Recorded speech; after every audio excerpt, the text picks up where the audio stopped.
What's that? What's that, brother? What? Allow me to play devil's advocate for a second. He wants smoke, I'll bring the matches. When it comes to pop culture and fun, we're the whole meal. Oh my gosh! Look, it's my favorite people on the left and right of me. I'm in the middle, like honestly, like the cream in an Oreo right now. That's exactly what I am. Happy to be here. The cream. The cream. I got HK and Claudia. How are you guys doing today? Yo, happy to be alive. Whatever day this may be. Happy to be here. Okay? Because we could be in a war-torn country. Y'all caught me in the middle of getting my hair done. That's why I want to put a disclaimer of why I look like this. Mm-hmm. My hair girl's hair, and we about to sew in some tracks. And the blow drying part got done. I was like, oh my God, I gotta do side dish. And here we are. Beloved, if you didn't say anything, no one would have been the wiser. Like, the women in the homosexual. I just thought you were on trend because the bucket hat's where it's at right now. It's the bucket, but I just colored my hair so it's not pressed. It just looks. Anyways. Mm-hmm. Yeah, I don't know. I know. I've also been, today's been kind of crazy for me too. And I just realized looking at my image right now that not only do I have the glasses right here, I'm also, why am I walking around? You really want to make sure. I was like, yeah. Where's it at? You really wanted to make sure you could see clearly. Yeah.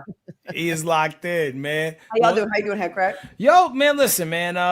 Just making these miracles happen by any stretch of the imagination, just making them shake. So I'm happy to be here. Just realized that I'm looking at the wrong camera for the last 45 seconds. Bear with me. Pay me no mind. This is a Funky Finger production that we're doing right here. There we go. Hold on a second. Look! Oh, this is exciting. Hey, listen, the beauty of live television, kind of. Yo, people don't understand that we are live.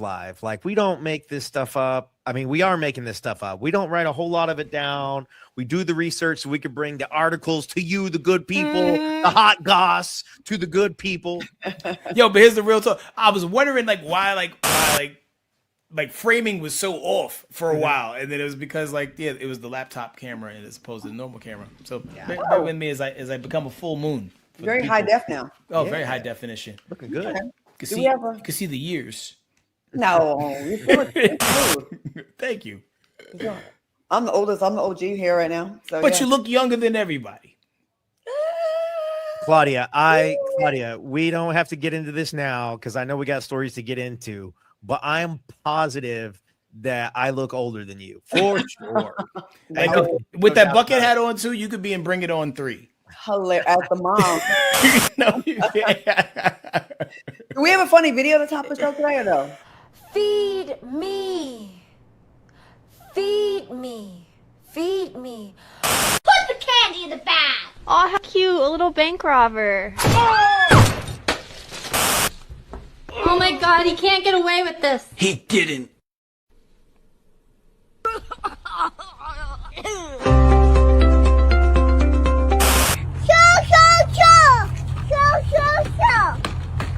I tupnij jeszcze im nogą.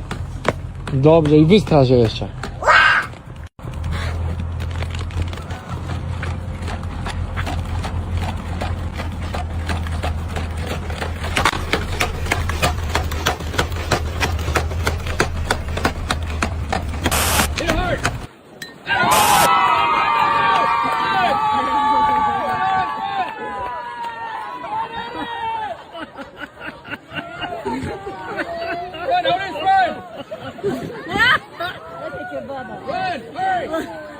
It's Blind Fury, the party game where your ears do the seeing and your fists do the scoring. I've seen Toast with better moves than you. Hear the insult, find the fiend, and punch to end your turn. Yes, point! He missed again. No point? Nope. Kids 2 to F0. All right. Blind Fury. Hear it, feel it, punch it. Available now. Blind Fury. Oh, no. My tooth. Hey, yo, y'all are making way too much noise. Y'all gotta wrap this up pronto. Why is she bleeding? Figure it out. Sorry. We're still good. And now there's Blind Fury Plus, the grown-up remix, perfect for teens, happy hours, and office parties. Nah, man, unless you consider talking about Offset funny. There's two things, actually. They're saying that, Cardi B was the first person that that Offset calls. Oh, really? That is definitely a word on the street. Media Takeout reported that, but who knows? I mean, he may have hit her up and maybe he needed some money. I don't know. They're saying that she may be softening up. That's what people say online. This is what people are saying. This is all alleged. You know, and near-death experiences have a quick way, a funny way of changing things up. But let me tell you something that hasn't changed. Is people being messy. So once the news of Offset getting shot in the booty, first of all, Lil TJ said that Offset owes him 10 racks. It's like if I asked, you feel me? And then when it's time to pay back, they don't even hit me back. They hit me back probably like a couple weeks later, like, yo, what's up with that, broski? And then, you feel me? And then tap in again over a period of time, like, feel me, damn near every month. And then eventually it's like, yo, broski, you trying to get smacked? And they like, get it back in blood. It's like, You ever? and that's low shit. I don't even really be f***ing, you feel me? I'll be in my own lane, King. Was he mad that you just mentioned it publicly? Because maybe he just think that, he's probably thinking like, I'm not broke. I just needed that right there. Like, when you in the casino and you get hit and you think, I bet the next 10 bands about to get me back my 500 that I lost. Yo, I'll be honest with you. Yeah, cool, bro. But what I gotta do, give me back my money. That's enough to shoot somebody in the ass over. Yeah. You might get one popped up in there. Pause for 10K. Pop up. Yeah, up in there. Okay. And Dez Bryant, former Dallas Cowboy, he hopped in the chat and he said, he owes me $8,000 that he beat him out of when they were both in New Orleans betting on this, I guess, the Super Bowl. Damn. And then radio personality Ebro, he was the one that had the Super Bowl bet. Ebro has a $5,000 claim against Offset. Didn't you and Offset have a bet? He owes me $5,000. Oh, God. He does. 24 hours later. Guys to Offset, though. Because when we were talking yesterday about this story and you asked me if he owed me money, I didn't know there was going to be this day-long pile-on. Like, I don't know and didn't realize that all people were going to start claiming that Offset owes them money. Me and Offset made a goofy bet at the Super Bowl. And it only came up because the story was about gambling. And when we started talking about debts and gambling, I remembered. Because I tweeted about it at the time. It was silly. And it was silly. I remember that you had a bet with him. I didn't know that it was going to go that way. So all in all, we're looking at $23,000 that we know of. And that's for people who have spoken up. Both Ebro and Dez said they kind of just like charge it to the game, that they don't think they're going to get their money back. So that's kind of sad. Yeah. Do you want to talk about a different kind of gambling real quick? Yeah. If not, why not? If not, why not? All right, cool. Like, let me get this little photo pulled up here to make sure everybody recognizes these folks. Okay, you're looking at David Geffen and his the man that he's finalized his divorce from, his much younger husband, Donovan. You might remember them. David Geffen he was the billionaire. You remember David Geffen, the billionaire? No doubt. Is David Geffen Asian, or is he just so old that his eyes is tight? He's just old. Okay. He's just old. He's 83 years old. He's 50 years older than that man on his left right there. That young man is Donovan. Here's another look at Donovan there right quick. Just so we understand. Donovan's kind of fun. What's up, Donovan? You need a beard wife? I don't know that Donovan's into you, CJ. Maybe he is. Maybe he could be a dirty thought and scoundrel where he's being gay for pay. You know what I'm saying? Playing the game. You think he was into David Geffen? He can be into me like he was fake being into David Geffen to get the bag. We can all eat. Reparations. Let me hit y'all with some of the tea here, some of the drama here. Now, they got married and there was no prenup, which is wild for a billionaire to do. That's big gambling right there. I love that. Now, evidently, during the split, the younger husband, Donovan, came out swinging. He was alleging drug use, an open relationship with multiple partners, like Diddy style, saying he was treated like a sexual commodity. He didn't say anything about finishings. He also claimed that he gave up his whole career because he was promised he'd be taken care of for life. Now, David, for his side of it, has denied everything, but the divorce is officially settled. It's finalized. It's uncontested. And, of course, the money details remain completely sealed. How much money do you think Donovan got? And do you think for David, this is what were you thinking? This is what you get sort of situation. A billionaire? He's 83. What's he gonna do with that money? Oh man, he caught a billionaire slip with no prenup. Yeah. He probably got like $100 million. I do feel like the black fella, he fumbled the ball in the fourth quarter. All you had to do is just Wait it out. ride the shot clock. No Just problem. live. Yeah. Just live, brother. Or like take exciting trips, scary exciting trips. Yeah, like snowboarding, bungee jumping, or go swim with the sharks. Hey, babe, you know what I've always wanted to do? I've always wanted to like go to Australia and go surfboarding during Great White Migration season. A barefoot jungle safari. Yeah. It's like, barefoot jungle safari. That's perfect. Yes. The lion gonna get the slowest person. Everything you saw in the Mountain Dew commercials in the 90s. Take that man to go do that. Yo, he just should have taken him to events where like Donovan knew that they might have to run to get away from something. Like, let's go to the swamp and see the alligators. Let's go to the mountains and see the bears. And just like, oh no, running to the bulls. Wouldn't it suck he did all this and then like Geffen dies like this summer? You know what I mean? Like, damn. Oh, I would be disappointed. But did Geffen have other people? Did he have kids ever? Do you guys know if he had kids? I don't think he did. I never ran into any Geffens in the wild. Somebody else to leave it to, because there was a reason why he had to like fast track this thing. Yeah, it's also funny. Like if David Geffen, like, and we don't wish ill upon him or anybody, but if he did pass away this summer, then Donovan definitely like fumbled the balls. You know what I'm saying? Like they were right there. They were in his hands. They were everywhere else. So close yet so far. Yeah, man. Well, it's close. This commercial break that we got to hit real quick, man. We're going to see y'all in 2 minutes, but when we come back, listen, man, people are doing the craziest things for the wildest reasons, and somebody got an apology that they didn't see coming. We'll tell you about that and more in 2 minutes. Ooh.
Welcome back to Side Dish, man. Breakups to makeups. Sometimes it happens in a friend dynamic. Sometimes it happens with people who just kind of know each other through music, right? So Tamika Tiny Harris has dropped a little nugget that had folks talking and looking sideways about history. So way back in the days before the Notorious B.I.G. got popping, he had a song called Dreams of Smashing an R&B Chick. And he actually, apologized to Tiny and the members of Escape about something he said on the record before he passed.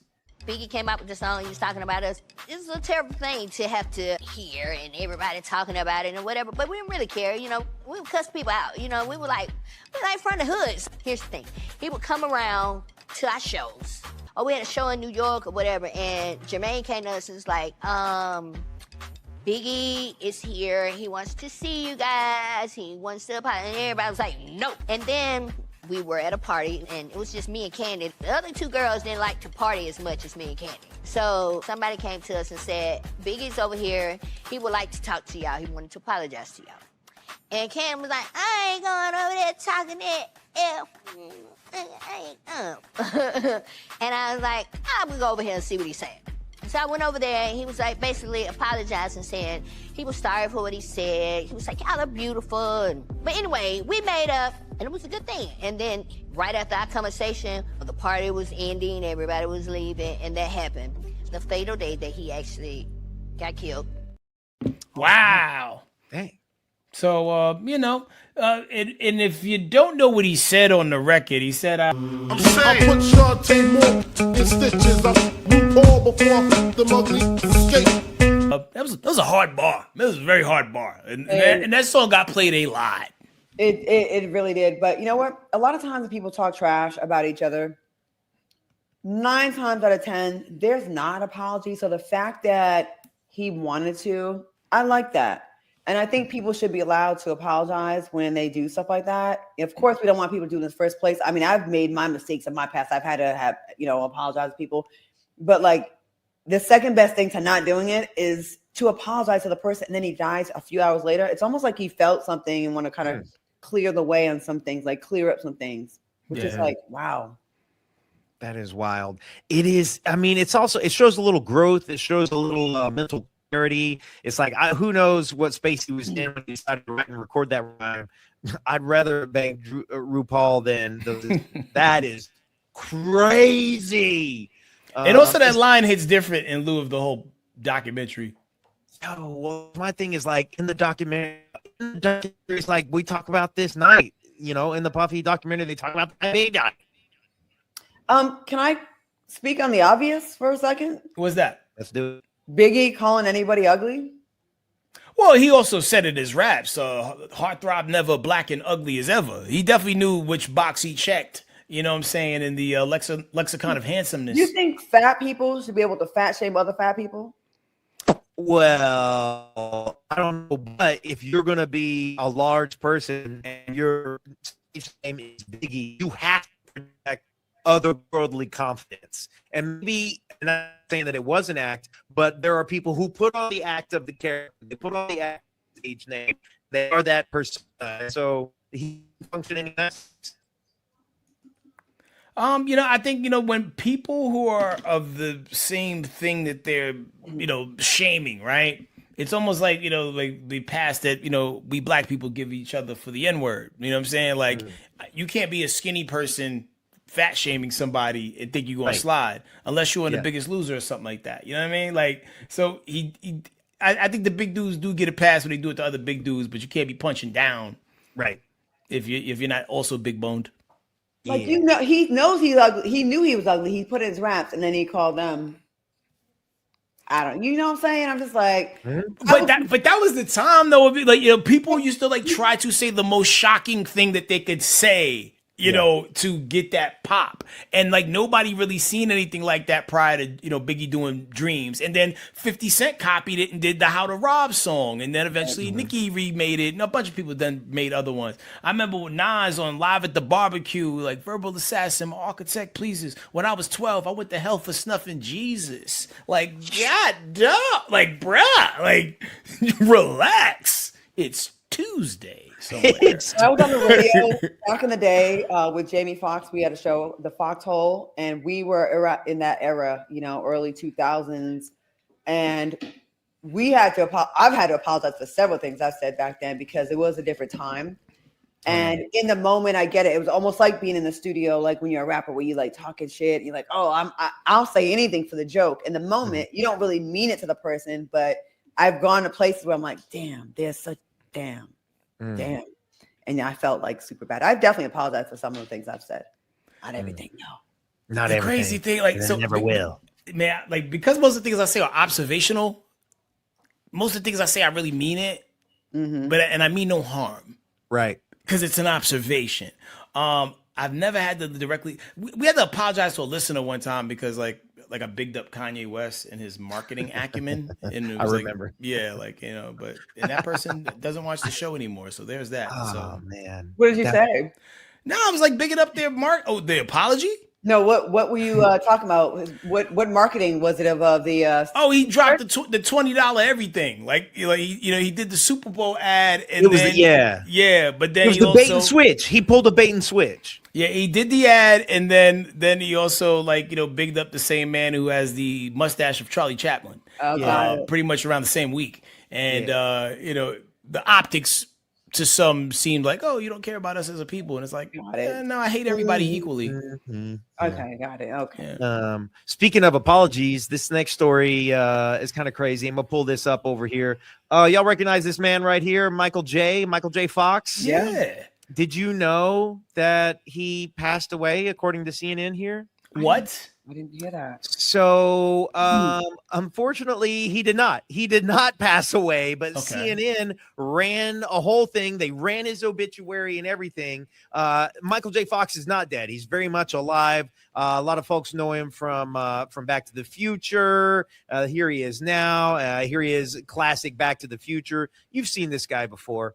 And so they ran this whole thing. He's definitely not dead. It was just a fake death hoax. It happens every now and then with celebrities. So obviously he's been fighting Parkinson's for a very long time. He is getting a little older. And so Michael J. Fox is in this space where it's like, we would be sad. I don't know that any of us would necessarily be shocked. I'm so sorry, Marty McFly, for saying that. But I want to know, HK and Claudia, if somehow a story about one of you passing away came out and you were still with us, how would you break the news that you weren't dead yet? This actually happened to me when I was in 4th grade. What? This goofy bitch told her mother that I died, and this goofy bitch's mother sent her to school with a sympathy card to give to me about my death, to give to my mother. I don't know. That's wild. What is this girl doing now?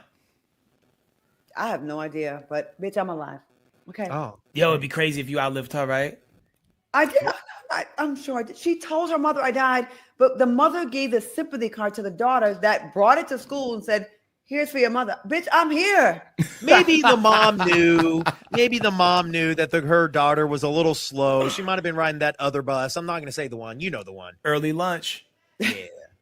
Yo, man. How would y'all react if someone said you died? Would you like lean into it? Avoid some bills for a minute? All the things. Let us know in the chat. But we got to run the break. But when we come back, we hitting everybody's favorite game. Whose cousin is it? And more. See y'all in 2 minutes.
Oh my God, that was so cute. I'm so impressed. I feel so useless on this panel. Like I am not contributing that much. I have to do more.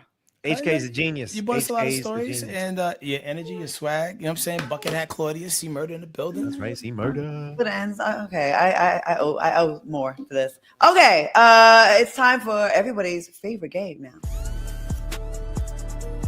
Whose cousin is it? All right, now I like the band. Like you're really you're killing it. You're really killing it, Hey Crack, with the graphics. All right, now we've seen a lot of high-speed chases in our day. You know, sirens, helicopters, fast and furious energy. This one more like Finding Nemo edition. All right, so police in Florida are casually talking to a 28-year-old suspect on Monday. Nothing crazy until my guy hits them with the, all right, I'm going to head out. And he just takes off running.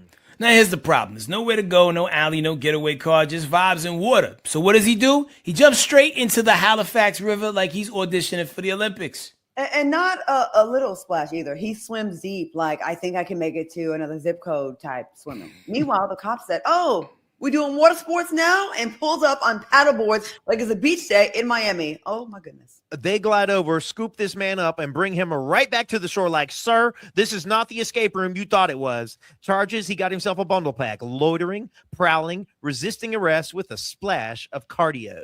All right, y'all. So whose the life aquatic cousin was this? You know, it's Florida, and y'all know how I feel about Florida. And this is a 28-year-old man. And they swam out and got him. If it was some other cousin, he might have got poop. Yeah, because factually too, like when you think about the Montgomery boat brawl, that's right. Yeah, no one swam. I mean, we swam that day. Aquaman, he swam. No one. Yeah, it was only one of them. But maybe the stereotype about blacks in swimming is false, and they've tricked us and led us to believe this, because when the time is necessary, we will take to water, as proof in Aquaman. By any means necessary. Facts. So Facts. so I'm gonna go with Tanner's cousin. You know how we do it this time. Let's move that van. Surprise, surprise. Surprise, surprise. Latino name. Great. Criminal name, Chase Cruz. Well done, sir. Word. And real quick, we also, not for nothing, we also have the video of like my man getting pursued out there in the You have the street. right to talk to a lawyer for advice before we ask you any questions. To have a lawyer present. Hey! Come on, running. White male, blue shirt, white shorts, southbound on pencil.